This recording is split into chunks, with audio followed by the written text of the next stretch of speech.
नमस्कार, how are you. My name is chef Amit Gaur. और आज एक क्वेश्चन आया है जिसका मैं आंसर आपको देने वाला हूँ। वो क्वेश्चन आया है बहुत सारे लोगों का।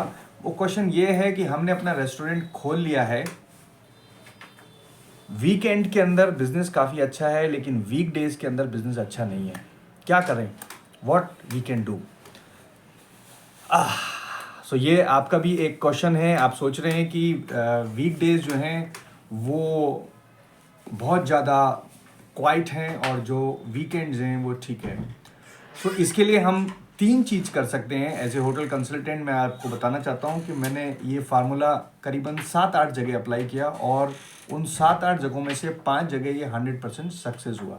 ये फार्मूला क्या है मैं आपको इस वीडियो के अंदर बताना चाहता हूँ। यू कैन ऑल्सो ट्राई इस पर्टिकुलर प्रोसेस जो मैं आपको बताऊँगा, उस प्रोसेस को अगर आप इस्तेमाल करेंगे, यूज़ करेंगे, तो आपको ये जो वीकेंड की प्रॉब्लम है ये कुछ सोल्यूशन होने की कम होगा। तो सबसे पहले मैंने क्या किया, मेरे पास एक रेस्टोरेंट कंसल्टिंग के लिए आया और उस रेस्टोरेंट का जो प्रॉब्लम था, वो रेस्टोरेंट 100 कवर का रेस्टोरेंट था और वो रेस्टोरेंट जो लंचेस थे वो बहुत ज़्यादा क्वाइट थे। लंचेस आर वेरी क्वाइट और जो डिनर था वो थोड़ा बहुत हैपनिंग था, मतलब शाम को कस्टमर आते थे लेकिन दोपहर में इक्के दुक्के आते थे, मतलब वेरी क्वाइट। और मैंने क्या किया उस रेस्टोरेंट के अंदर, मैं आपको बताना चाहता हूँ, आप भी ट्राई कीजिए। मुझे लगता है कि आपकी भी जो प्रॉब्लम है अगर यही है तो शायद सोल्यूशन निकल जाए। तो सबसे पहले मैंने क्या किया, मैंने वहाँ जाके जितने भी स्टाफ थे उन स्टाफ का मैंने स्किल मैपिंग किया। स्किल मैपिंग करना क्या होता है एम्प्लॉयज़ का, उससे आपको उसकी स्ट्रेंथ पता चल जाती है कि वो उसकी स्ट्रेंथ क्या है। जैसे अभी मैं हूँ, आप जब मुझसे बातचीत करेंगे तो आप मेरी स्किल मैपिंग करेंगे कि आपको ये आता है, ये आता है, ये आता है, तो आपको पता चल जाएगा कि उसकी स्ट्रेंथ क्या है। तो सबसे पहले मैंने क्या किया कि जब मैंने विजिट किया वहाँ पे उस रेस्टोरेंट में, तो मैंने जितने भी लोग थे उन सबका मैंने स्किल मैपिंग किया और उनकी जो स्किल मैपिंग थी उसको मैंने रिकॉर्ड कर लिया। तो अब मुझे पता चल गया कि यहाँ पर जो आदमी काम करते हैं, जो एम्प्लॉयज़ हैं, उनकी ताकत क्या है, उनकी स्ट्रेंथ क्या है। फिर मैंने देखा कि वो जो स्ट्रेंथ है, उस स्ट्रेंथ में से कौन से ऐसे लोग हैं जो काफ़ी सिमिलर स्ट्रेंथ वाले हैं, उसको मैंने डेटा को रिकॉर्ड किया। अब मैंने क्या किया, अब मैंने थोड़ा सा एक दिन इंटरनेट के ऊपर गूगल पे सर्च किया कि कौन कौन से रेस्टोरेंट्स हैं, उनके रिव्यूज़ क्या हैं, उनकी प्राइसिंग क्या है। ये मैंने थोड़ा सा एक आइडिया निकाल लिया। उस रेस्टोरेंट के 4 kilometre east west north south में जो रेस्टोरेंट्स हैं उनकी लिस्ट बनाई और उनके थोड़े से मेन्यूज़ देखे ऑनलाइन। आजकल तो सब कुछ ऑनलाइन हो गया है, आप मेन्यू देख सकते हैं। प्राइसिंग देखी, मेन्यू देखी और मैंने थोड़े से अपने जो बैक एनालिसिस था वो किया मैंने कि हमारी क्या प्राइसिंग है, दूसरों की क्या प्राइसिंग है। तो ये मैंने शॉर्ट एनालिसिस किया। तीसरे दिन मैंने क्या क्या किया कि मैंने एक जो मेन्यूज़ थे उनके, जो प्रेजेंट मेन्यूज़ थे हमारे रेस्टोरेंट के, उन मेन्यूज़ का मैंने मेन्यू इंजीनियरिंग किया।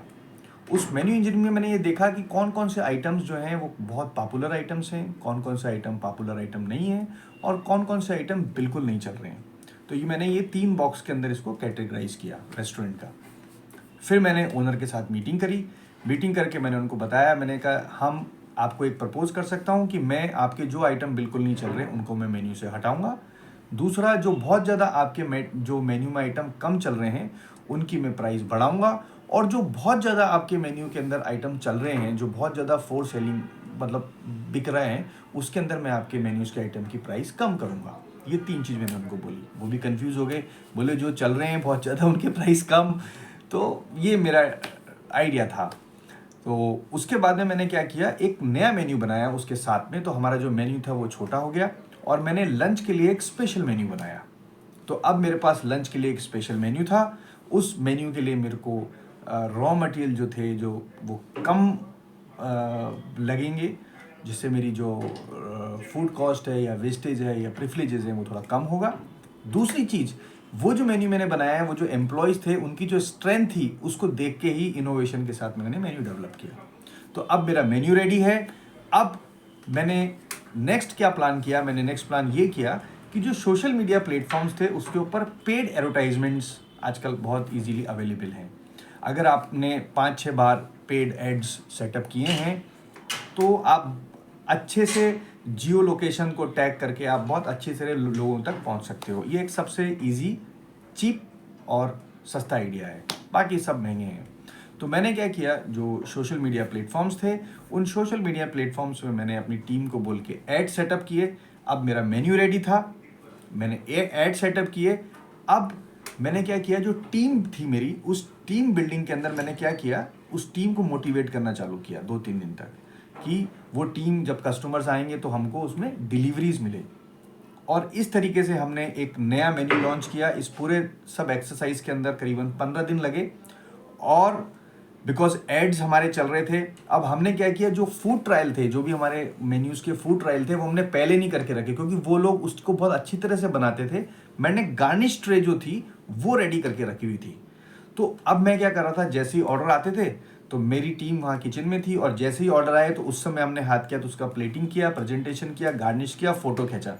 तो इस तरीके से हमने कंटिन्यू हम लोग करते रहे, और 15 दिन के अंदर हमने उस रेस्टोरेंट को, उसकी जो सेल्स थी वो लंच के अंदर, जो उसकी प्रेजेंट सेल्स थी उसके अंदर करीबन 40% हम लोगों ने सेल्स को जंप किया।